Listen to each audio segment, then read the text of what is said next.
ओम नमो भगवते वासुदेवाय। ओम नमो भगवते वासुदेवाय। ओम नमो भगवते वासुदेवाय। नारायणं नमस्कृत्य नरं चैव नरोत्तमं देवीं सरस्वतीं व्यासं ततो जयमुदीरये।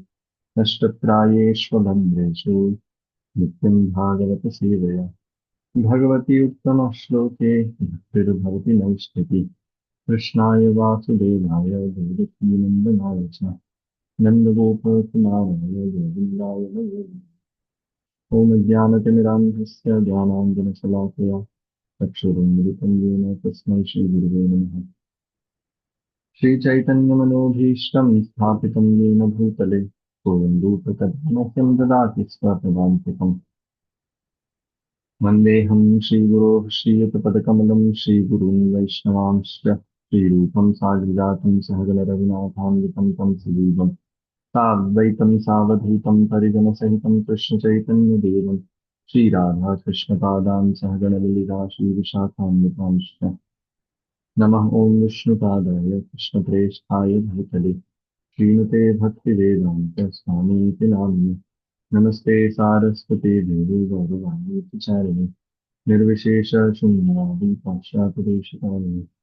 नमो महावदन्याय कृष्णप्रेम प्रदायते कृष्णाय कृष्णचैतन्य नाम्ने गौरकिशे नमः।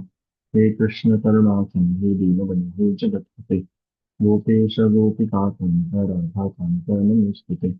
सप्तकाञ्चन गौराङ्गी राधे वृन्दावनेश्वरी वृषभानुसुते देवी प्रणमामि हरिप्रिये वाञ्छाकल्पतरुभ्यश्च कृपा सिन्धुभ्य एव च पतितानां पावनेभ्यो वैष्णवेभ्यो नमो नमः।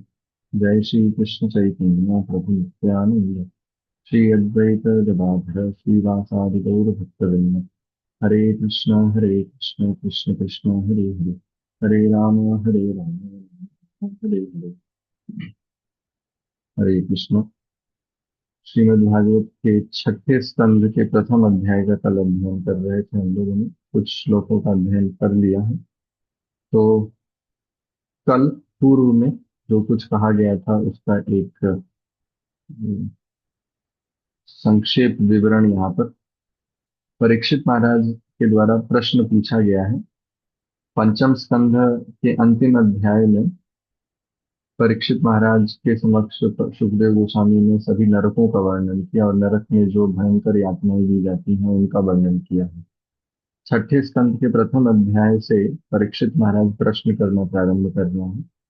प्रश्न से पूर्व परीक्षित महाराज सुखदेव गोस्वामी को जो वक्ता हैं और परीक्षित जो श्रोता है, श्रोता का यह कर्तव्य है कि वह वक्ता को बीच बीच में यह कहता रहे कि हाँ हमें यह समझ में आया, हमने यह समझा।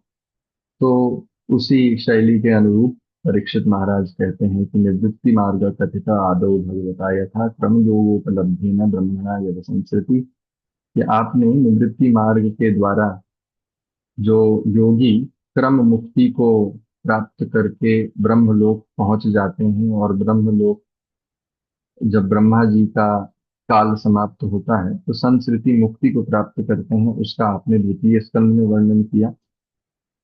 प्रवृत्ति मार्ग के द्वारा जो त्रिगुण विषयों का भोग करते हुए अलीन प्रकृति होने के कारण बार बार गुण सर्ग को प्राप्त करते हैं, अर्थात बार बार जिन्हें जन्म लेना पड़ता है, ऐसे प्रवृत्ति मार्ग का आपने तृतीय स्कंद में वर्णन किया।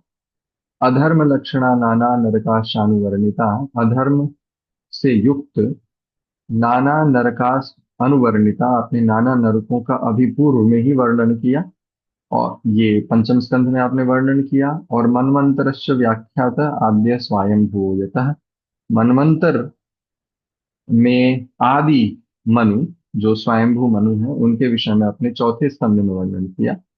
प्रियव्रत उत्तानपाद के वंश के चरित्रों का आपने वर्णन किया, साथ साथ द्वीप वर्ष समुद्र नदी आदि वनस्पति धरा मंडल नक्षत्र भाग लक्षणवानतः ज्योतिषाम विवरणांच यथेदम अश्रिजत विभु, किस प्रकार भगवान पूरी सृष्टि का कैसे करते हैं और उस पूरी सृष्टि में क्या क्या है उन सब का आपने वर्णन किया। तो प्रियव्रत उत्तानपाद आदि का के चरित्र और उनके वंश के चरित्र अर्थात ध्रुव महाराज के चरित्र को आपने चौथे स्कंध में वर्णन किया। इतना ये जो 5 श्लोक हैं, ये हमने देखा कि कैसे परीक्षित महाराज ने इन 5 श्लोकों का वर्णन यह कहने के लिए किया कि यह सब आप पूर्व में वर्णन कर चुके हैं। अधुना यह महाभाग यथैव नरकान्यरः नानोग्र यातना नाने यातन में व्याख्यातुमर्हसि। कि अधुना, अब, हे महाभाग, हे महाभाग्यवान श्री सुखदेव गोस्वामी, आप मुझे नाना उग्र यातना में कैसे एक नर उन नाना उग्र यातनाओं से बच जाए, इसका वर्णन कीजिए। तो परीक्षित महाराज का प्रश्न क्या है कि किस प्रकार व्यक्ति नाना उग्र यातनाओं से युक्त जो नरक है, नाना उग्र यातनात् नरकान न इयात, ऐसे नरकों में व्यक्ति न जाए, न इयात, तन्मे व्याख्यातुमर्हसि, तत् में अधुना यह व्याख्यातुमर्हसि, उसका मुझे व्याख्यान यहाँ पर कीजिए। अर्हसि का अर्थ है कि ऐसे व्याख्यान को आप कीजिए। तो श्री सुखदेव गोस्वामी, यहाँ तक तो यह एक परीक्षित महाराज का प्रश्न हुआ। तो 5 श्लोकों में पूर्व का वर्णन, एक श्लोक में प्रश्न, और सुखदेव गोस्वामी ने 2 श्लोकों में उत्तर दिया यहाँ। तो हमने कल ये 2 श्लोक देखे थे। श्री सुखदेव गोस्वामी कहते हैं, न चेद इहैवापचितिं यथांहस कृतस्य कुर्वान् मन उक्त पाणिः ध्रुवं स वै प्रेत्य नरकानुपैति ये कीर्तिता मे भवतस्तिग्म यातना तस्मात् पुरैवाश्विह पाप निष्कृतौ यतेत मृत्योरभिपद्यतात्म विपद्यतात्मना दोषस्य दृष्ट्वा गुरुलाघवं यथा भिषक् चिकित्सेत रुजान निदानवित्।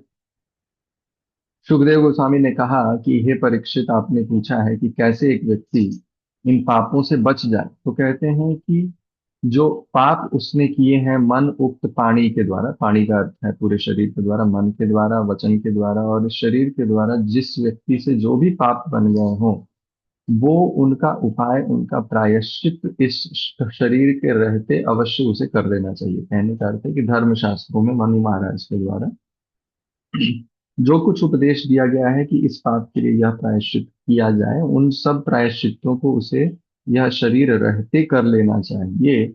नहीं तो ध्रुवम सवै प्रेत्य नरकानुपैति, नहीं तो अवश्य ही, 2 बार 2 शब्दों का यहाँ प्रयोग किया गया है कि वही और ध्रुवम। वही का अर्थ होता है निश्चित ही, और ध्रुवम का अर्थ है निश्चितता का और गाढ़ प्रयोग है ध्रुवम। निश्चित ही वह नरकान उपैति, उपैति का अर्थ है जाना, वह निश्चित ही नरक को जाएगा। ये कीर्तिता में भवतस तिग्म यातना, जहां मैंने तिग्म यातना का अर्थ है कि भयंकर यातनाओं का, जिसका मैंने अभी वर्णन किया था। तस्मात् पुरै, इसलिए हे परीक्षित, व्यक्ति को चाहिए कि अपने पाप से निवृत्त होने के लिए मृत्यु से पूर्व ही अविपद्यतात्मना, जब मृत्यु से पूर्व भी, और अविपद्यतात्मना का अर्थ है कि जब तक उसे विपत्तियां न घेरी हो, जब तक बुढ़ापा, रोग आदि उसे शरीर में ग्रस्त ना हुआ हो, क्योंकि रोग आदि ग्रस्त हो जाएंगे तो वह पापों के निराकरण के लिए जो कुछ कहा गया है, प्रायश्चित आदि क्रियाएं भी नहीं कर पाएगा, तपस्या नहीं कर पाएगा।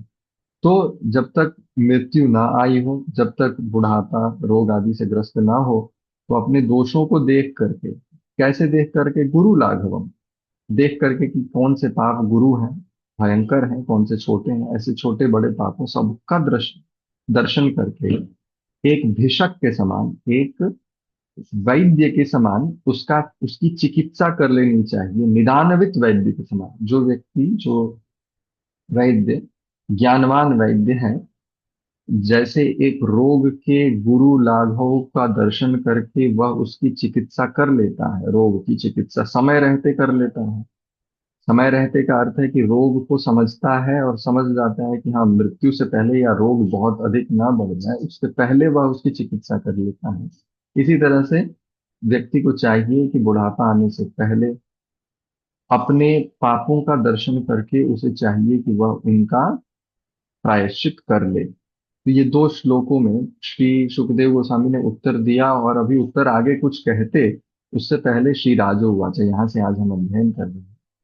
तो ये जो 2 श्लोकों में श्री परीक्षित महाराज को उत्तर दिया है सुखदेव गोस्वामी ने, ये 2 श्लोक कर्म मार्ग के द्वारा कैसे पापों का निराकरण किया जाए इसका वर्णन कर रहे हैं कर्म मार्ग के द्वारा। कर्म मार्ग कहता है कि यदि आपसे कुछ पाप हुआ है तो आप कुछ कुछ कर्म हुआ है, पाप कर्म हुआ है, पाप भी तो एक कर्म ही है। तो यदि आपसे कुछ पाप कर्म हुआ है तो आप कुछ पुण्य कर्म कीजिए और उसके द्वारा उस कर्म का निराकरण कीजिए, उस पाप का निराकरण कर लीजिए, उससे निवृत्त हो जाइए। ये कर्म मार्ग है। कर्म मार्ग में प्रायश्चित आदि के द्वारा व्यक्ति अपने पापों से छूटने का प्रयास करता है। तो श्री सुखदेव गोस्वामी के ये दो उत्तर वास्तव में परीक्षित की परीक्षा के लिए हैं। परीक्षित की परीक्षा ले रहे हैं श्री सुखदेव गोस्वामी की, क्या मैं राजा को यह कहता हूं कि कर्म मार्ग के द्वारा व्यक्ति अपने पापों से निवृत्त हो जाता है तो क्या राजा मान लेगा? यह परीक्षा ले रहे थे और परीक्षा में सफल हुए श्री परीक्षित महाराज, और उन्होंने कहा कि हे सुखदेव गोस्वामी, कर्म के द्वारा कर्म का नाश कैसे संभव है? और यह तो देखा जाता है कि व्यक्ति जानता है, दृष्ट श्रुताभ्याम यत् पापम, जहां आज हम अध्ययन कर रहे हैं, कि व्यक्ति जानता है, देखा रहता है कि इस पाप को करने से यह दंड राजा प्रदान करता है, या जो सरकार है वह इस पाप के लिए यह दंड देती है, तो देखता है कि इसने यह पाप किया, इसे यह दंड प्राप्त हुआ। श्रुताभ्याम, श्रुताभ्याम का अर्थ है कि वह सुना भी रहता है कि इस पाप के लिए इस नरक में जाना पड़ता है। ऐसे दृष्ट श्रुताभ्याम अपनी, ऐसे जाना सुना हुआ व्यक्ति भी विवश होकर के पाप कर बैठता है, तो ऐसा व्यक्ति बाद में उसका प्रायश्चित कर ले तो क्या कहा जा सकता है कि बाद में वह फिर से वही पाप न करेगा? पहले भी तो जानता ही था ना कि इस पाप को करने से ऐसा दंड मिलता है, लेकिन यह जानने पर भी तो उसने पाप कर बैठा, क्योंकि वह विवश है। अपने संस्कारों के द्वारा व्यक्ति विवश होता है। तो ऐसे प्रायश्चित से क्या लाभ, कि प्रायश्चित करने के बाद भी उसके संस्कार तो बने ही रहेंगे उसके हृदय में। तो उस समय भी जानता था, बाद में प्रायश्चित किया उसने, फिर से उसके हृदय में वासनाएं और वो संस्कार बने हुए हैं, तो अवश्य वो पाप कर बैठेगा। तो ऐसे प्रायश्चित से लाभ क्या? तो बार बार कर्म करो, पाप करो, प्रायश्चित करो, फिर वही पाप करो और फिर प्रायश्चित करो, तो इससे तो पाप का नाश हो नहीं रहा है। तो यही राजा यहाँ पर कहते हैं, श्री राजो उवाच दृष्ट श्रुताभ्याम यत् पापम जानन्नप्यात्मनो हितं करोति भूयो विवशः प्रायश्चित्तमथो कथम। इसका अनुवाद है, पढ़िए किसी के पास, अद्भुत मंत्रो है, हाँ जी। पढ़िए। राजा परीक्षित ने पूछा, भगवान, मनुष्य राजदंड, समाज दंड आदि लौकिक और शास्त्रोक्त नरक गमन आदि पारलौकिक कष्टों से यह जानकर भी कि पाप उसका शत्रु है, पाप वासनाओं से विवश होकर बार बार वैसे ही कर्मों में प्रवृत्त हो जाता है। ऐसी अवस्था में उसके पापों का प्रायश्चित कैसे संभव है? देखिए, प्रश्न बहुत सुंदर है कि दृष्ट श्रुताभ्याम यत् पापम, दृष्ट श्रुताभ्याम यत् पापम, दृष्ट का अर्थ जैसे हमने देखा कि सरकार यह दंड देती है, चोरी करेगा व्यक्ति तो उसे कारागृह में डालती है, किसी की हत्या करेगा तो उसे और कठोर दंड दिया जाता है। यह सब दृष्ट पाप है, देखा जाता है कि इस पाप का यह दंड है। और श्रुताभ्याम का अर्थ है कि नरक आदि का भी वर्णन किया जाता है। तो श्रुताभ्याम के अर्थ में श्रीधर स्वामी नहीं, ये वंशीधारी जी लिखते हैं कि मृतो नरकम अभ्येति यगम्यागमनान नरः। शास्त्रों में वर्णन किया गया कि मरने पर व्यक्ति नरक को प्राप्त करता है यदि कोई नर अगम्य नारी के साथ गमन करे। अगम्य है, अगम्य का अर्थ है कि शास्त्र कहता है कि ऐसी नारी के साथ गमन मत करो, जो पत्नी नहीं है उसके साथ गमन ना करो। तो ऐसे पापों, ये श्रुत पाप है, इसके लिए यह नरक निर्धारित किया गया है, ऐसा श्रुत यह सब जानता है, फिर भी दृष्ट श्रुताभ्याम यत् पापम आत्मनः, देखिए यहाँ शब्द है आत्मनः अहितम, अपने अहित को जानन्नपि, जान जानन्यप्यात्मनो हितम, इसे तोड़ेंगे तो जानन अपि आत्मनः अहितम। आत्मनः, आत्मनः का अर्थ है स्वयं के, अहितम अहित को, जानता हुआ, और अपि का अर्थ होता है भी, जानता हुआ भी व्यक्ति विवशः भूयः करोति, विवश होकर के भूयः अर्थात बार बार उसे करता है।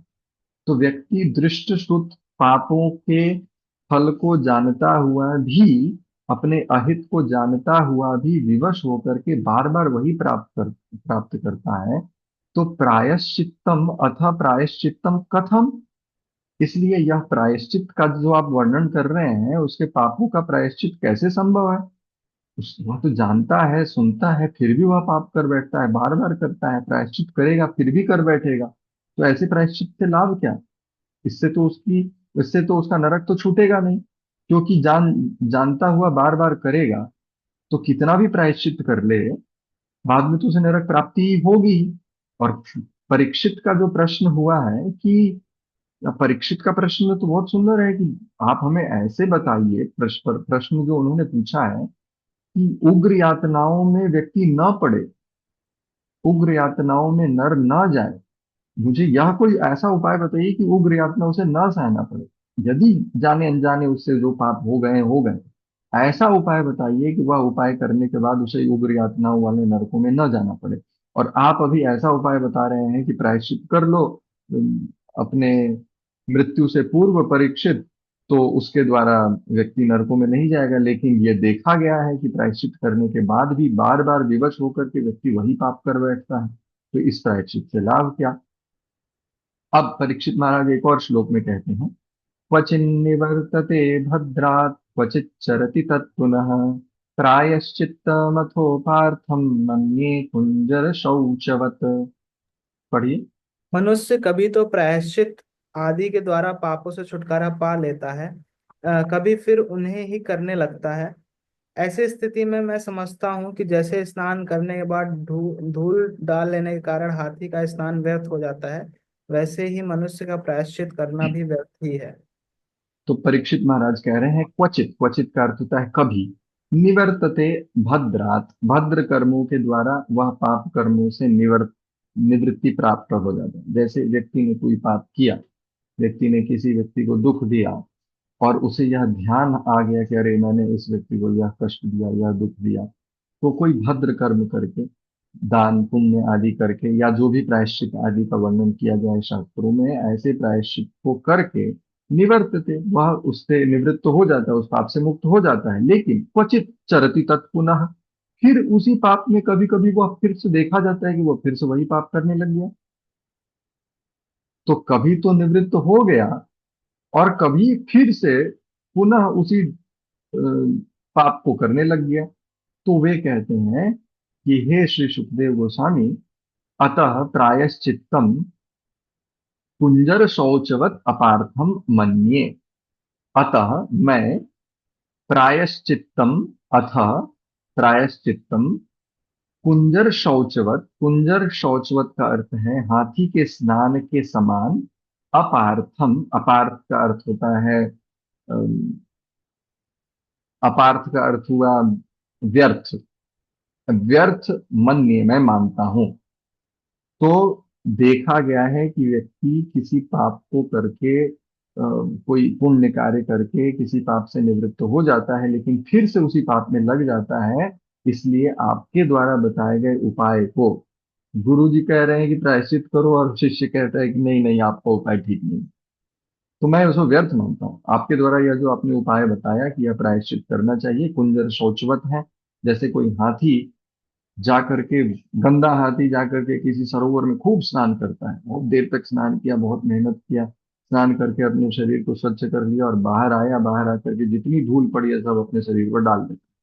उसी प्रकार व्यक्ति बहुत प्रायश्चित करने के लिए बहुत प्रयास करता है, यज्ञ आदि करता है, बहुत तरह के कार्यों को करता है, शास्त्रों में आजकल तो वो भी नहीं करते लोग लेकिन बहुत प्रयास करता है, और फिर से आकर के हाथी के समान फिर से उसी पापों को अपने शरीर में धारण कर लेता है। तो मैं आपके द्वारा इस उपाय को अपार्थ मानता हूं, यह श्री परीक्षित महाराज कह रहे हैं। तो अब श्री बादरायणी उवाच, अब क्या कहेंगे? अब क्या कहेंगे देखते हैं। कर्मणा कर्म निर्हारो न ह्यात्यंतिक इष्यते, अविद्वदधिकारित्वात् प्रायश्चित्तम विमर्शनम। पढ़िए। श्री सुखदेव जी ने कहा, वस्तुतः कर्म के द्वारा ही कर्म का निर्बीज नाश नहीं होता, क्योंकि कर्म का अधिकारी अज्ञानी है। अज्ञान रहते पाप वासनाएं सर्वथा नहीं मिट सकती। इसीलिए सच्चा प्रायश्चित तो तत्व ज्ञान ही है। हम्म, अब देखिए, तो परीक्षित महाराज एक परीक्षा में तो उत्तीर्ण हो गए।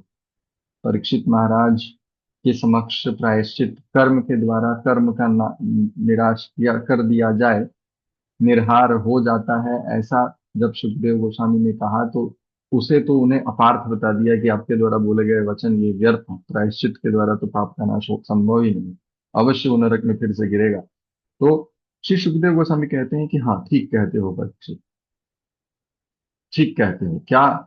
कर्मणा, कर्म के द्वारा, तृतीय विभक्ति में, कर्म निर्हारो न ह्यत्यंत की, कर्म के द्वारा आत्यंतिक कर्म निर्हार नहीं होता है। कर्म निर्हार करते कि कर्म का नाश। आपने कोई कर्म किया, उस कर्म को आप दूसरे कर्म के द्वारा काटना चाहते हैं, ये कैसे संभव है?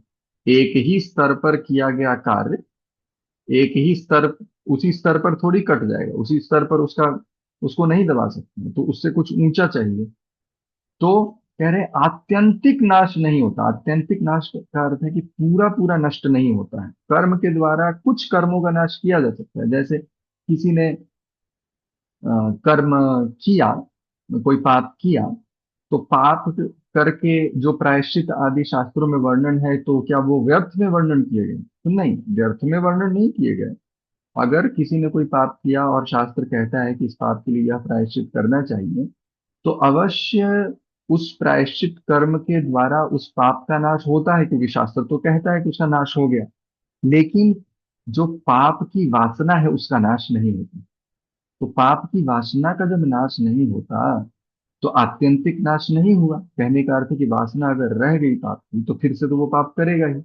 इसका अर्थ हुआ कि संपूर्ण कर्म का नाश नहीं हुआ, क्योंकि कर्म के साथ कर्म की वासना का भी नाश होना आवश्यक है। तो आत्यंतिक पाप का नाश नहीं होता है कर्म के द्वारा, यह सुखदेव गोस्वामी कह रहे हैं।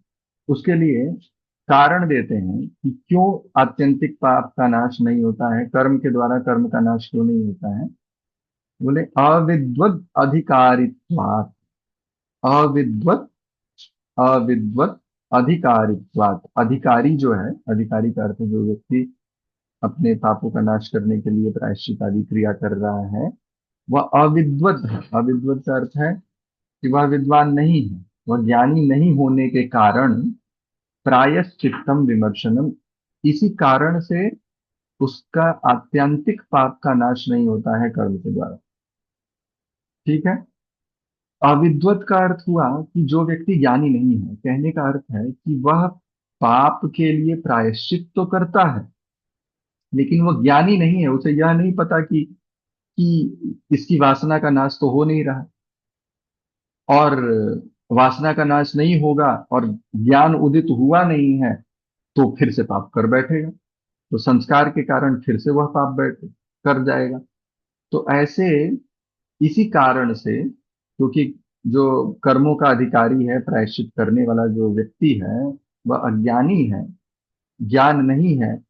ज्ञान न होने के कारण ही वह फिर से पाप कर बैठता है। अतएव इसलिए वास्तविक प्रायश्चित तो विमर्शनम, प्रायश्चित्तम विमर्शनम, ऐसा कहते हैं सुखदेव गोस्वामी कि हे परीक्षित, वास्तविक तो प्रायश्चित तो क्या है? विमर्शनम।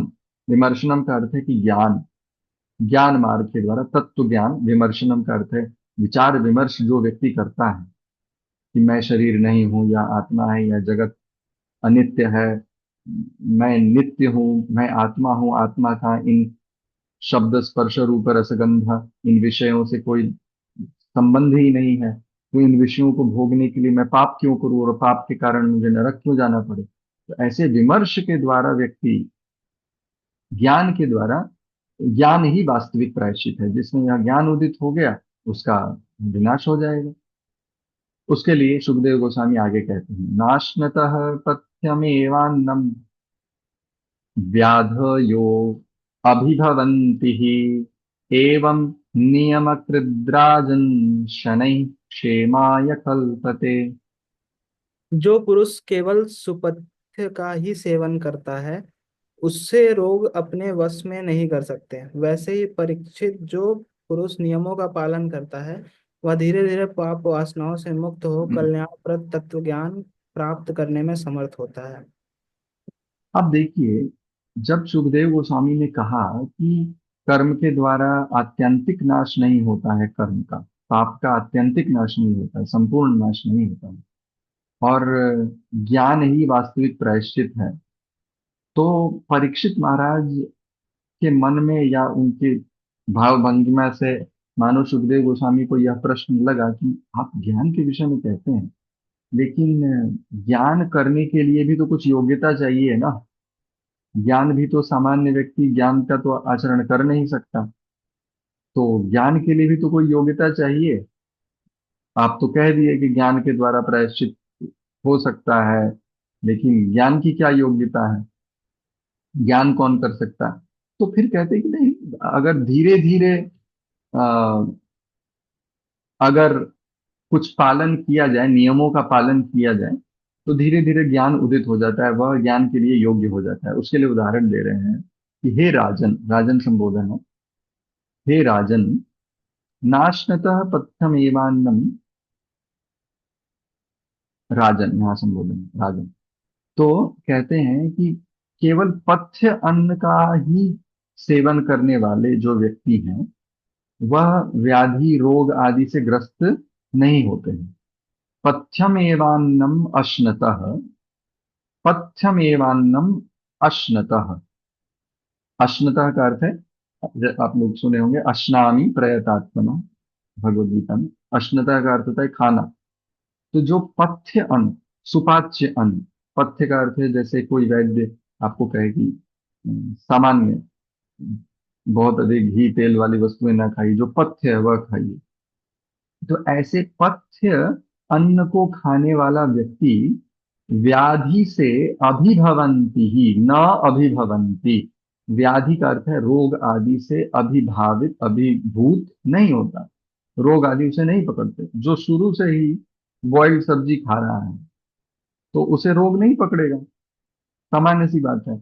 उसी प्रकार से, एवं इसी प्रकार से, नियमकृत, जो व्यक्ति नियम करता है, नियमों में रहता है, कहने का अर्थ है कि ज्ञान के कारण नियम आदि का पालन करता है, तो शनै क्षेमाय कल्पते, धीरे धीरे, शनै का अर्थ है धीरे धीरे, क्षेमाय, क्षेम का अर्थ है कल्याण को, कल्पते प्राप्त करता है, धीरे धीरे उसकी पाप वासनाओं से वह मुक्त हो जाता है और वह तत्व ज्ञान आदि के लिए भी योग्य हो जाता है। तो नाशनतः पथ्यम एवान्नम, जब सुखदेव गोस्वामी कह रहे हैं कि प्रायश्चित्तम विमर्शनम, वास्तविक प्रायश्चित तो विमर्शन है, ज्ञान है, और ज्ञान के लिए सभी योग्य नहीं है, तो करना क्या चाहिए? तो धीरे धीरे उसके नियमों का पालन करना चाहिए।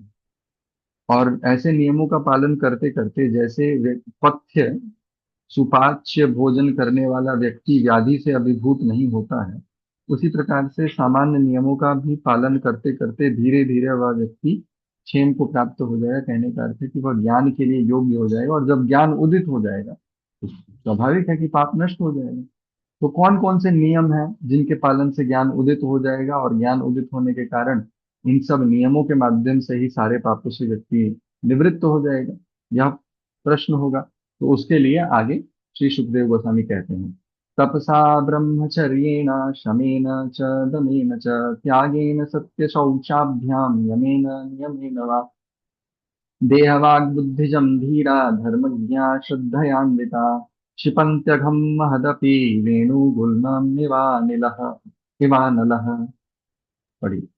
जैसे बांसों के झुरमुट में लगी आग बांसों को जला डालती है, ये धर्मज्ञ और श्रद्धावान धीर पुरुष तपस्या, ब्रह्मचर्य, इंद्रिय दमन, मन की स्थिरता, दान, सत्य, बाहर भीतर की पवित्र दान, सत्य, भीतर की थोड़ा पवित्र। धीरे धीरे पढ़िए वो, ताकि सब लोगों को समझ में आए। थोड़ा सा धीरे इसका अनुवाद करें। जैसे बांसों के झुरमुट में लगी आग बांसों को जला डालती है, वैसे ही धर्मज्ञ और श्रद्धावान धीर पुरुष तपस्या, ब्रह्मचर्य, इंद्रिय दमन, मन की स्थिरता, दान, सत्य, बाहर भीतर की पवित्रता तथा यम एवं नियम, इन 9 साधनों से मन, वाणी और शरीर द्वारा किए गए बड़े से बड़े पापों को भी नष्ट कर देते हैं। हम्म।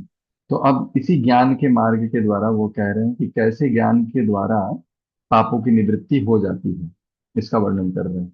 तो तपसा, तपस्या के द्वारा, ब्रह्मचर्येण, सब कुछ तृतीया में लिखित, ब्रह्मचर्य के द्वारा, शमेन, दमेन, शम का अर्थ होता है मन को शांत करना, शम, शम का अर्थ है मन का शांत करना, और दम का अर्थ है अपनी इंद्रियों पर निग्रह करना, जो बाह्य इंद्रियां हैं उन पर निग्रह करना। तो शमो मनसो नियमान, नियमन, दमो बाह्येन्द्रियाणाम, ऐसा श्रीधर साईं लिखते हैं कि शम का अर्थ क्या है और दम का अर्थ है, दम का अर्थ है बाह्य इंद्रियों पर नियमन, और शम का अर्थ है मन के ऊपर नियमन। ऐसे मन को नियमित करके, बाह्य इंद्रियों को नियमन करने के द्वारा, त्यागे न, त्याग के द्वारा, त्याग का अर्थ क्या है, दान, दान को ही त्याग शब्द से यहाँ कहा जा रहा है। सत्य के द्वारा, सत्य आदि का पालन करके, शौचाभ्याम, शौच के द्वारा, बाहर और भीतर जो शौच होता है, बाह्य शौच है कि हम शरीर आदि के शौच के द्वारा, और भीतरी शौच है कि मन आदि को शुद्ध रख करके, यमेना नियमेन वा, यम के द्वारा और नियम के द्वारा। तो यम का अर्थ है कि हिंसा आदि क्या क्या नहीं करना चाहिए उनका पालन, से हिंसा नहीं करनी चाहिए, पर स्त्री का गमन नहीं करना चाहिए, मांस मदिरा का भक्षण नहीं करना चाहिए, इसे कहते हैं यम। और नियम क्या है, नियम है ना, नियम का अर्थ है कि जप करना चाहिए,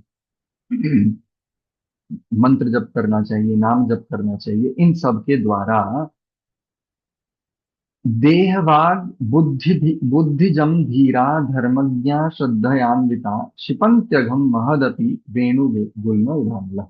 आगे का जो श्लोक है, दो श्लोक एक ही साथ हैं।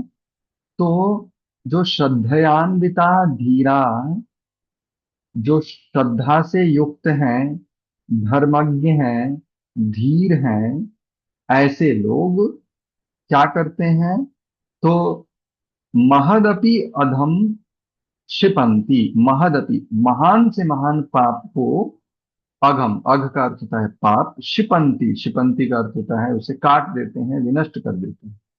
तो जो श्रद्धा से युक्त हैं और धीर हैं, धर्मज्ञ हैं, ब्रह्मचर्य का पालन करते हैं, तपस्या करते हैं, दम, इंद्रियों पर निग्रह करते हैं, मन पर निग्रह करते हैं, सत्य, शौच आदि का पालन करते हैं, इन सब के द्वारा, यम नियम के द्वारा, श्रद्धा से युक्त धीर धर्मज्ञ पुरुष महान से महान पाप को अघम क्षिपंती, ऐसे महान से महान पाप को भी वे नष्ट कर देते हैं। वे पाप कैसे हैं, अघ कैसे हैं, तो कहते हैं देहवाग बुद्धिजम, अघ का विशेषण है जो देह, वाणी और बुद्धि में उत्पन्न होता है, ऐसे पाप को वे नष्ट कर देते हैं। और इसमें उसका उदाहरण दे रहे हैं कैसे, तो तपस्या आदि के द्वारा, यह सब कुछ जो कहा गया, तपस्या यम नियम आदि सब के द्वारा देह, मन, देह, वाणी और बुद्धि में उत्पन्न होने वाले महान से महान पाप को भी धीर पुरुष, धर्मज्ञ पुरुष, श्रद्धा से युक्त पुरुष उसे क्षिपंती, नष्ट कर देते हैं। कैसे, कैसे नष्ट कर देते हैं, उदाहरण देते हैं, वेणु गुल्म इव अनलह, यह शब्द देखिए, वेणु गुल्म इवा अनलह। वेणु गुल्म का अर्थ होता है, वेणु का अर्थ होता है बांस, और वेणु गुल्म का अर्थ होता है बांस की झुरमुट। आपने देखा होगा बांस कभी अकेला नहीं होता, बांस एक साथ, कई एक साथ उत्पन्न होते हैं। इसीलिए संस्कृत में बांस शब्द का अर्थ, वेणु शब्द का अर्थ या वंश शब्द का अर्थ होता है एक साथ। ये समझ गए ना, वंश, किसी व्यक्ति का जो वंश होता है, वंश का अर्थ होता है बांस, जो एक साथ उत्पन्न होते हैं। तो ऐसे वेणु गुल्म का अर्थ है कि बांस के झुरमुट के समान, अनलह, जैसे अग्नि, यदि बांस के झुरमुट हो, बहुत सारा बांस के झुरमुट हो, या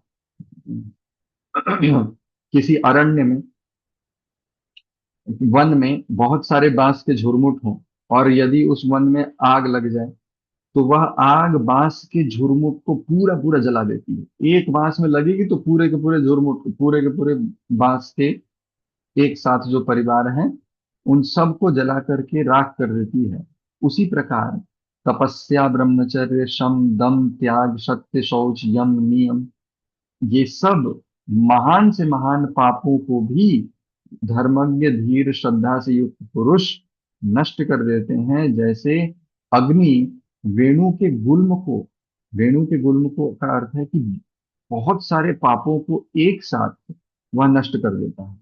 तो ये तपस्या, ब्रह्मचर्य आदि का यह प्रभाव है कि ऐसा ज्ञानी पुरुष जो धीरे धीरे नियमों को करता है, तो धीरे धीरे वह नियमों को करते करते उसमें ज्ञान उदित होता है, और इन्हीं नियमों को करके, तपस्या, ब्रह्मचर्य आदि का पालन करके, यम नियम का पालन करके, वह महान से महान पाप को भी नष्ट कर देता है। जैसे अग्नि वेणु के गुल्म को पूरा पूरा नष्ट कर देती है। तो यह श्री सुखदेव गोस्वामी ने कहा। अब देखिए यहाँ पर परीक्षित महाराज कुछ नहीं कह रहे, लेकिन फिर भी आगे सुखदेव गोस्वामी कुछ और कहने लग गए।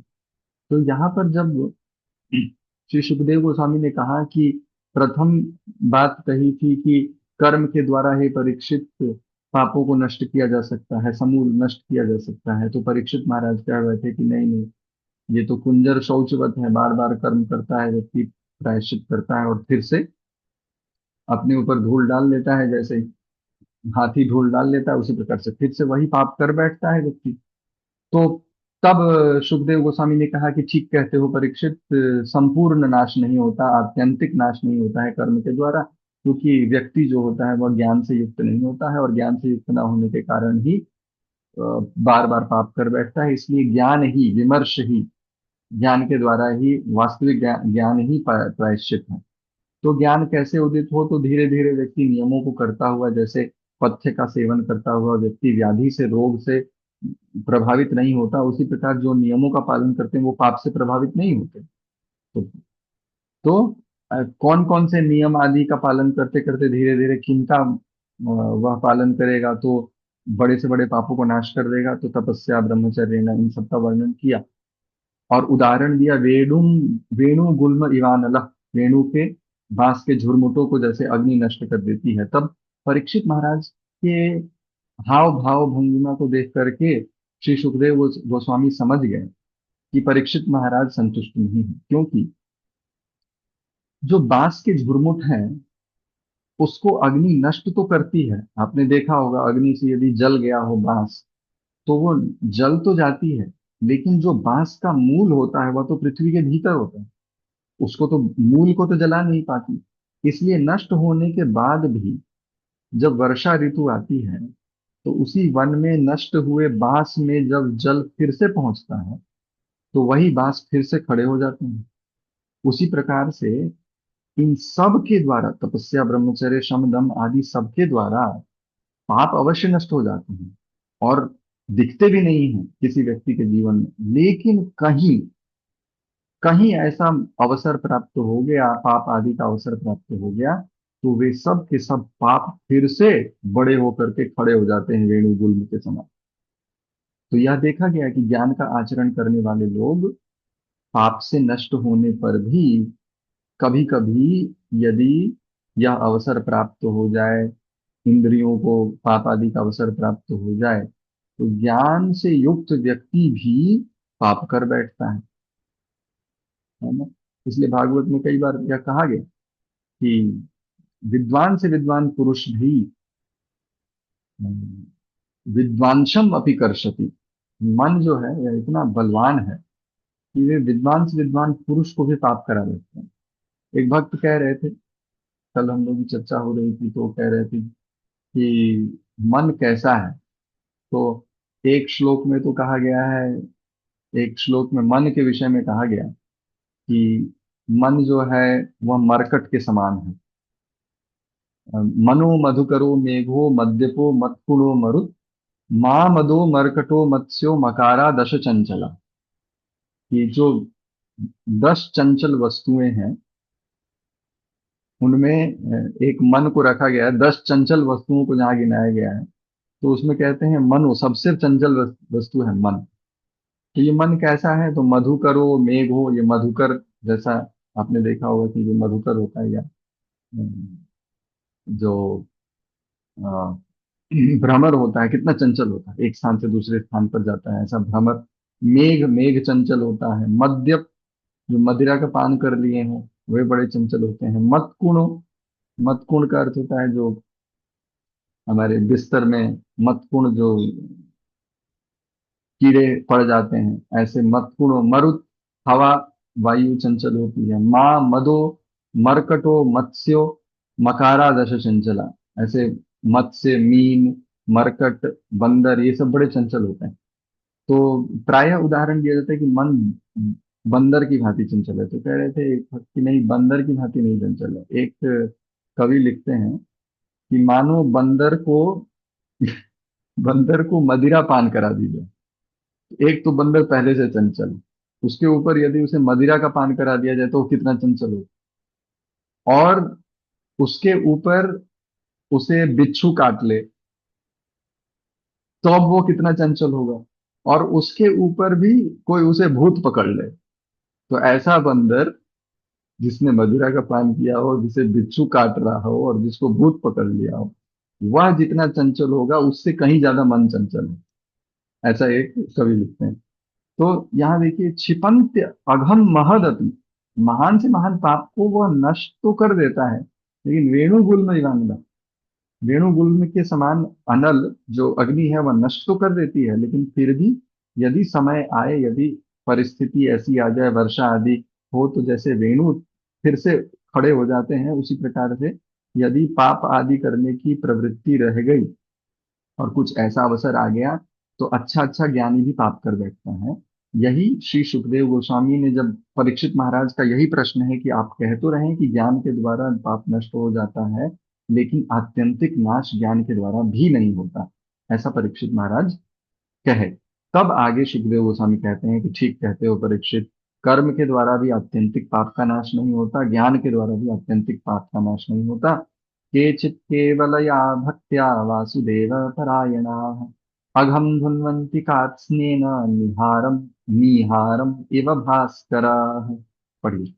भगवान की शरण में रहने वाले भक्त जन, जो बिरले ही होते हैं, केवल भक्ति के द्वारा अपने सारे पापों को उसी प्रकार भस्म कर देते हैं जैसे सूर्य कोहरे को। हम्म। अब यह जो शब्द है केचित, केचित के कई अर्थ बताए गए हैं। केचित केवलया भक्त्या वासुदेव परायणा। अब केचित शब्द का अर्थ हम बाद में करेंगे, पहले देखते हैं इस श्लोक का अर्थ क्या है। वासुदेव परायणा, जो वासुदेव के परायण भक्त हैं, भक्त्या, भक्ति के द्वारा। कैसी भक्ति के द्वारा? केवलया भक्त्या, केवला भक्ति के द्वारा, शुद्धा भक्ति के द्वारा। अघम धुनवंती, वे अघ को, अघ का अर्थ होता है पाप को, धुनवंती, धुनवंती का अर्थ होता है नष्ट कर देते हैं, थोड़ा मोड़ा नष्ट करते हैं। कहते कार्त्स्येन, कार्त्स्येन, कार्त्स्येन का अर्थ है संपूर्ण रूप से, अघम धुनवंती। तो वासुदेव परायण, वासुदेव के परायण, केवला भक्ति के द्वारा, कार्त्स्येन, पूरा पूरा, अघ को, धुनवंती, नष्ट कर देते हैं। उदाहरण देते हैं, निहारम इव भास्कर, भास्कर, निहारम भास्कर इव, जिस प्रकार निहार को भास्कर नष्ट कर देता है। भास्कर का अर्थ है सूर्य, और निहार का अर्थ है कोहरा। तो कोहरा और सूर्य, जैसे ही सूर्य उदित होता है वैसे ही कोहरा नष्ट हो जाता है। क्या बचता है? सूर्य के उदित होने से के पहले ही कोहरा नष्ट हो जाता है।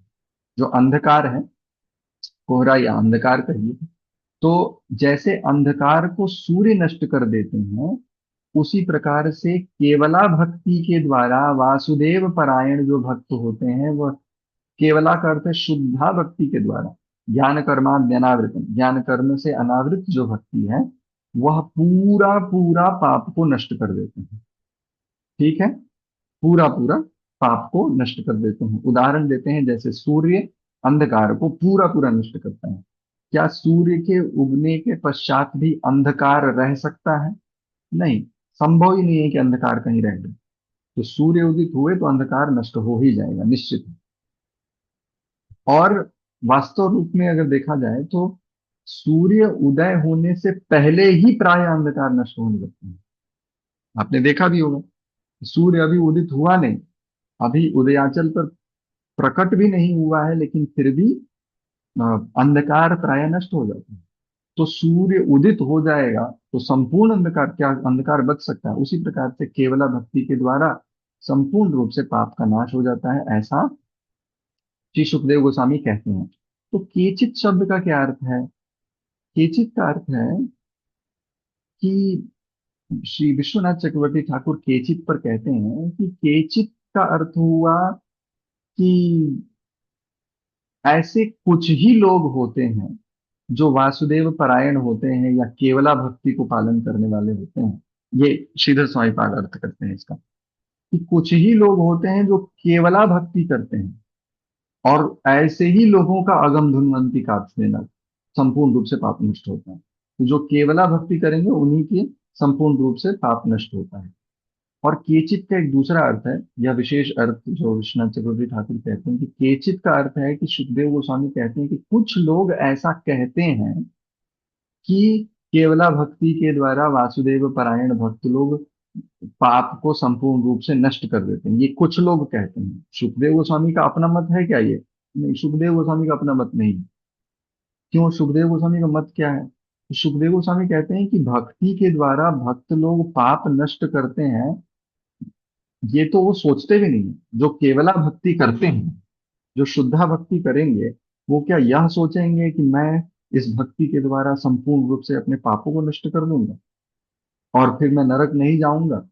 तो ऐसा तो केवला भक्ति करने वाले सोचते भी नहीं है। इसलिए कुछ लोगों के द्वारा ऐसा कहा जाता है कि भक्ति के द्वारा पाप नष्ट हो जाते हैं संपूर्ण रूप से। अवश्य नष्ट हो जाते हैं, नष्ट करने में कोई कठिनाई नहीं है। अवश्य संपूर्ण रूप से भक्ति के द्वारा सारे के सारे पाप नष्ट हो जाते हैं। लेकिन केचित का अर्थ है कि कुछ लोग भक्ति का प्रयोग पाप नाश के लिए ही किया करते हैं, लेकिन जो केवला भक्ति वाले होते हैं, जो शुद्धा भक्ति करते हैं, वह पाप नाश करने के लिए भक्ति नहीं करते। ये सुखदेव गोस्वामी का अपना मत है, इसलिए केचित शब्द का प्रयोग करना है। अब आगे सुखदेव गोस्वामी कहते हैं, न तथा ह्यगवान राजन पूयेत तप आदि यथा कृष्णार्पित प्राणस तत्पुरुष निषेवया। परीक्षित, पापी पुरुष की जैसी बुद्धि, जैसी शुद्धि भगवान को आत्मसमर्पण करने से और उनके भक्तों का सेवन करने से होती है, वैसी तपस्या आदि के द्वारा नहीं होती। तो कहते हैं, न तथा यज्ञवान राजन पूयेत तपादि। हे राजन, पूयेत का अर्थ होता है शुद्ध होता है। अघवान, अघवान का अर्थ है अघ से युक्त जो पापी पुरुष है, तप आदि के द्वारा तपस्या ब्रह्मचर्येण शमेन नियमेन वा त्यागेन सत्य शौचाभ्याम यमेन नियमेन वा शमेन च दमेन च, इन सब के द्वारा जो पापी पुरुष है, हे राजन, न तथा पूये, तो उस प्रकार से शुद्ध नहीं होता है। किस प्रकार शुद्ध नहीं होता है? जिस प्रकार, यथा, जिस प्रकार वह कृष्णार्पित प्राण सत्पुरुष निषेवया, जिस प्रकार व्यक्ति जो कृष्ण को ही अपने प्राणों को अर्पित कर दिया है, कृष्ण में शुद्ध भक्ति करता है, अपने प्राणों को अर्पित करके वह भक्ति करता है, अर्थात अपने संपूर्ण इंद्रियों को वशीभूत करके, अपने प्राणों को संपूर्ण रूप से, अपने सारे इंद्रियों को कृष्ण की सेवा में लगा करके, तत्पुरुष निषेवया, भगवान की सेवा करते हुए अपने प्राणों को अर्पित करके जो कृष्ण की भक्ति करते हैं, उनकी जैसी शुद्धि होती है वैसी शुद्धि तप आदि के द्वारा, हे राजन, व्यक्ति की शुद्धि पापों से नहीं होती। तो इससे यह श्रेष्ठता बताई जा रही है कि भक्ति के द्वारा संपूर्ण रूप से सारे पापों का नाश हो जाता है और व्यक्ति बहुत अत्यंत शुद्ध हो जाता है। आत्यंतिक शुद्धि होती है, व्यक्ति संपूर्ण रूप से शुद्ध हो जाता है, यह कहा जा रहा है। तो भक्ति के विषय में आप लोगों ने देखा कि दो शब्दों का प्रयोग किया है, कार्त्स्येन अघम धुनवंती। कार्त्स्येन का अर्थ है कि संपूर्ण पापों का नाश होता है, या भक्ति की महिमा यहाँ वर्णन की गई। संपूर्ण रूप से सारे पापों का नाश होता है। और दूसरी बात कहते हैं कि कुछ लोगों का ऐसा मानना है कि भक्ति देवी जो है वह सारे पापों का नाश करती हैं, लेकिन भक्ति का प्रयोग पाप नाश के लिए नहीं किया जाना चाहिए, ऐसा सुखदेव गोस्वामी का मानना है। तो वे कह रहे हैं कि वैसी शुद्धि नहीं होती है जिस प्रकार की शुद्धि कृष्णार्पित प्राणस तत्पुरुष निषेवया, जो कृष्ण को अपने प्राणों को अर्पित कर दिए हैं, उनकी सेवा करते हैं, जैसी शुद्धि उनकी सेवा आदि से प्राप्त होती है, ऐसे तप आदि से प्राप्त नहीं होती। इसीलिए श्री सुखदेव गोस्वामी का भाव यह है कि हे परीक्षित, कृष्णार्पित प्राण और तत्पुरुष निषेवया, उनकी सेवा करने वाले और जिन्होंने कृष्ण को अपना प्राण अर्पित किया है, ऐसे भक्त तो पाप शुद्धि के लिए भक्ति करते ही नहीं। वो तो ये सोचते हैं कि यदि मैंने जो पाप किए हैं पूर्व में, यदि उसके लिए मुझे नरक भी भोगना पड़े तो कोई बात नहीं। यदि कृष्ण ऐसा चाहते हैं कि मुझे नरक भोगवा करके मुझे शुद्ध करेंगे तो मैं इसके लिए भी तैयार हूं। ऐसे शुद्ध भक्त ऐसा ही सोचा करते हैं। मेरा तो बस एकमात्र कार्य यही है कि मैं अपने प्राणों को समर्पित करके कृष्ण की भक्ति करूं और उनकी सेवा में लगा रहूं। बस उनके उनका विचार यही होता है। वह इसलिए वे इतने शुद्ध हो जाते हैं। तप आदि के द्वारा ऐसी शुद्धि होगी क्या? इतने शुद्ध हो जाते हैं कि वह इस पर विचार भी नहीं करते हैं। स्वर्ग अपवर्ग नरकेशु अपि तुल्यांत दर्शन है, भागवत कहता है। स्वर्ग अपवर्ग नरक तीनों में तुल्यदर्शी होते हैं भगवान के भक्त।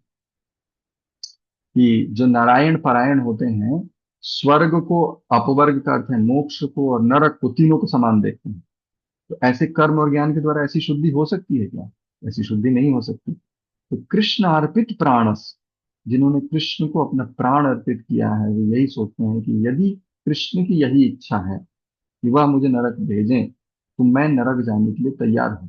बस मेरी यही इच्छा है कि मैं अपने प्राणों को कृष्ण में अर्पित किया हूं, मेरी सेवा चलती रहे, मैं कृष्ण की सेवा में नित्य लगा रहूं, यही मेरी इच्छा है, एकमात्र इच्छा है।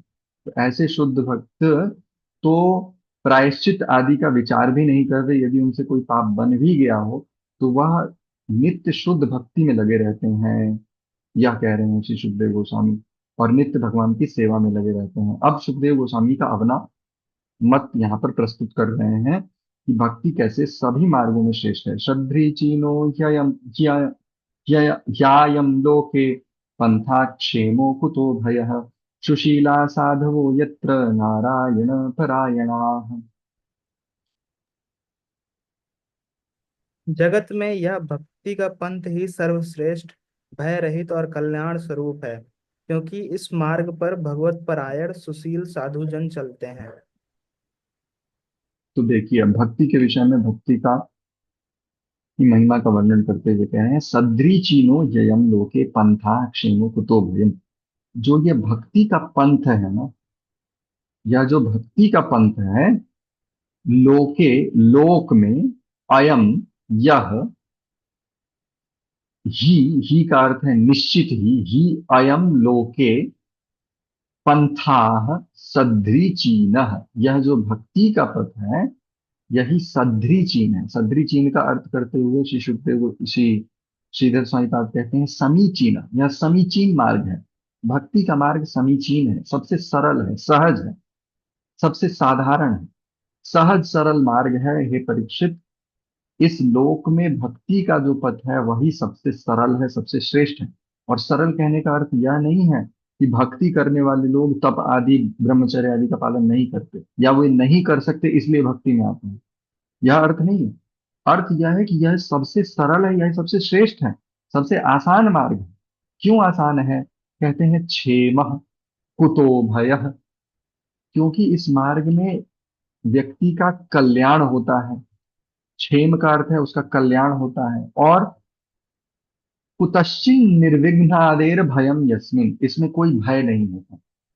इसमें कोई भय नहीं होता, भक्ति के पथ में कोई भय नहीं है कि कोई विघ्न आ जाएगा तो हमारी भक्ति नष्ट हो जाएगी।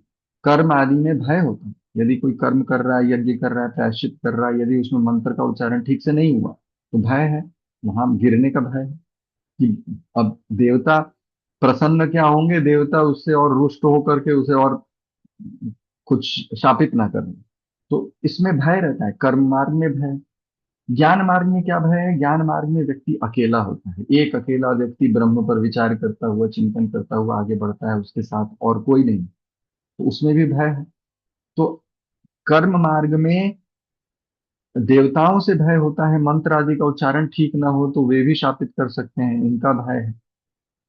और कर्म मार्ग में एक और भय है कि जो देवता भी होते हैं या जो साधारण सामान्य मनुष्य होते हैं, यदि कोई कर्म कर रहा है, यदि कोई एक व्यक्ति बहुत दान करने लगा, पुण्य करने लगा, तो जो दूसरा व्यक्ति होता है जिसके पास धन आदि है, या कोई तपस ये कर रहा है, कोई यज्ञ कर रहा है, तो दूसरा व्यक्ति भी उससे ईर्ष्या हो जाती है, वह भी ईर्ष्या पूर्वक कुछ और कार्य करने लग जाता है। तो उसमें ईर्ष्या का भय होता है, वहां पर ईर्ष्या भी है।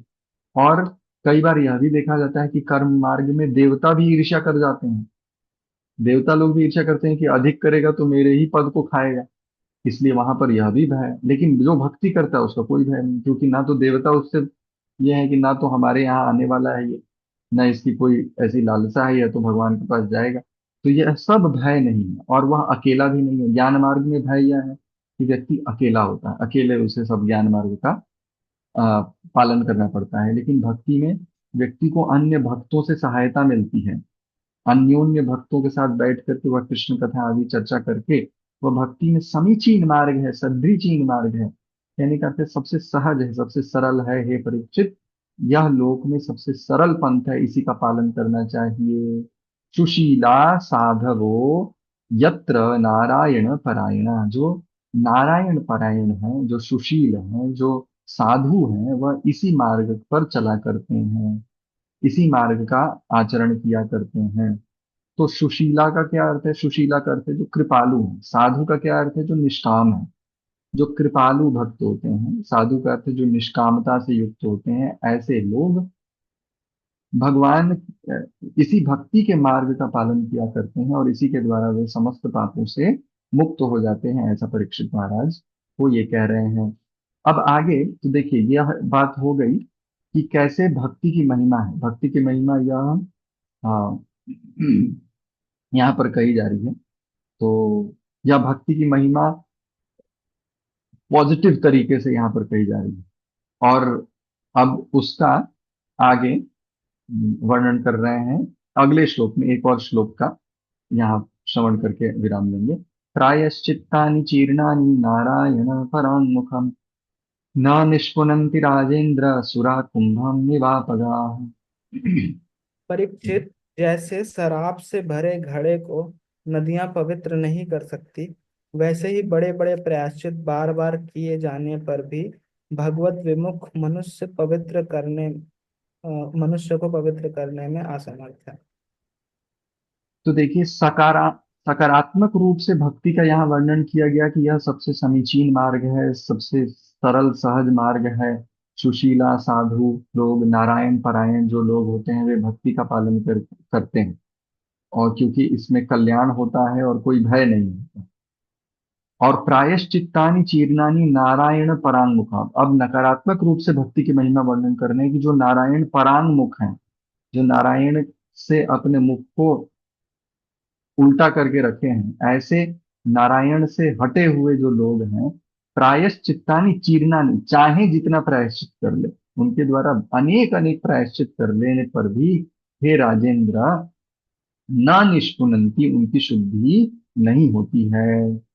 न निष्पुनंती, उनकी शुद्धि नहीं होती है। उसके लिए उदाहरण दे रहे हैं, वे पवित्र नहीं हो पाते हैं जो भगवान से विमुख लोग हैं। परांग मुख, नारायण परांग मुख, जो नारायण भगवान से विमुख हैं, ऐसे लोग अनेक अनेक प्रायश्चित करने पर भी उनकी शुद्धि नहीं होती है। प्रायश्चित्तानि चीर्णानि नारायण परांग मुख न निष्पुनंति, हे राजेंद्र। उसके लिए उदाहरण दे रहे हैं, सुरा कुंभी इवापगा। आप का अर्थ होता है जल, भूमि रापो अनलो वायु खम मनो बुद्धि रेवच। तो आप का अर्थ होता है जल। आप गाह का अर्थ क्या होता है? जहां जल चलता हो, नदी। आप गा का अर्थ हुआ नदी। तो सुरा कुंभी को आप गाह इव, यह अर्थ कर रहे हैं। कैसे व्यक्ति अनेक अनेक प्रायश्चित करने पर भी यदि भगवान नारायण से परांगमुख है, नारायण से विमुख है, तो उसकी शुद्धि नहीं होती है। इसका वर्णन कर रहे हैं कि जैसे सुराकुंभी, अ, सुरा का अर्थ होता है मद्य, मदिरा, मदिरा का जो कुंभ है, मदिरा से युक्त जो पात्र है, कितना भी उसमें जल डाला जाए, यदि उस किसी नदी के प्रवाह में ही उसे क्यों नहीं लगा दिया जाए, तो उस प्रवाह के द्वारा भी, अनेक नदियों के प्रवाह में डालने पर भी, क्या वह सुरा कुंभी, सुरा से युक्त जो पात्र है, कभी पवित्र हो सकता है? नहीं हो सकता। क्यों? क्योंकि कितना भी जल डाला जाए उसमें कुछ कुछ ना कुछ वासना बच जाती है। उसी प्रकार से अनेक प्रायश्चित करने पर भी जो नारायण से विमुख हैं, ऐसे लोगों का की शुद्धि नहीं होती। यहाँ नारायण से विमुख कहने का अर्थ है कि यदि वे प्रायश्चित कर रहे हैं और ये सोचते हैं कि हमें भक्ति की आवश्यकता नहीं है, यदि भक्ति का अनादर करके प्रायश्चित करेंगे तो उनका प्रायश्चित किया हुआ कोई काम नहीं करेगा। यदि प्रायश्चित कर रहे हैं, कर्म आदि ज्ञान आदि का भी आचरण कर रहे हैं, तो जो थोड़े मोड़े पापों की शुद्धि ऊपर में वर्णन की गई थी वह भी तभी होगी जब वे नारायण परांगमुख न हो। यदि भक्ति का आदर करें, भगवान नारायण का आदर करें और कम अपने कर्म में लगे रहें, उनकी भक्ति में भले रुचि ना हो, लेकिन कम से कम आदर पूर्वक भक्ति का आदर करते हो और अपना प्रायश्चित आदि करते हो, तो कुछ तो शुद्धि हो जाएगी। लेकिन यदि नारायण परांगमुख हो गए, भक्ति का अनादर कर दिया, तो जो शुद्धि हुआ करती थी वो भी नहीं होगी, न निष्कुंभती, उनकी कुछ शुद्धि नहीं होगी। सुरा कुंभी वापगाह। और यहाँ देखिए, आपगाह शब्द जो है वह बहुवचन में है, और सुरा कुंभी जो शब्द है वह एक वचन में है। तो आपगाह का अर्थ है अनेक अनेक नदियां एक सुरा के पात्र को शुद्ध नहीं कर सकती। उसी प्रकार से प्रायश्चित्तानि चीर्णानि, ये अनेक अनेक प्रकार के प्रायश्चित्त के जो कर्म होते हैं, एक पाप को शुद्ध नहीं कर सकते। अनेकों पापों की तो बात ही छोड़ दीजिए, ऐसा कह रहे हैं। तो भक्ति की महिमा इन दो श्लोकों में बहुत बहुत सुंदर प्रकार से यहाँ दी गई। एक तो सकारात्मक रूप से कि यह समीचीन मार्ग है, सबसे सुंदर मार्ग है, साधु मार्ग है, साधु नारायण परायण सुशील लोग इसका आचरण करते हैं। और यदि कोई नारायण परांगमुख है, भक्ति का अनादर करता है, तो चाहे जितना प्रायश्चित कर ले उसकी शुद्धि नहीं होगी, नहीं होगी, नहीं होगी। जैसे अनेक नदियां मिल करके एक सुरा कुंभी को शुद्ध नहीं कर सकती, इसी प्रकार से अनेक प्रायश्चित कर्म मिल करके व्यक्ति के एक पाप का शुद्ध नहीं, को शुद्ध नहीं कर सकते यदि वो नारायण परांगमुख है।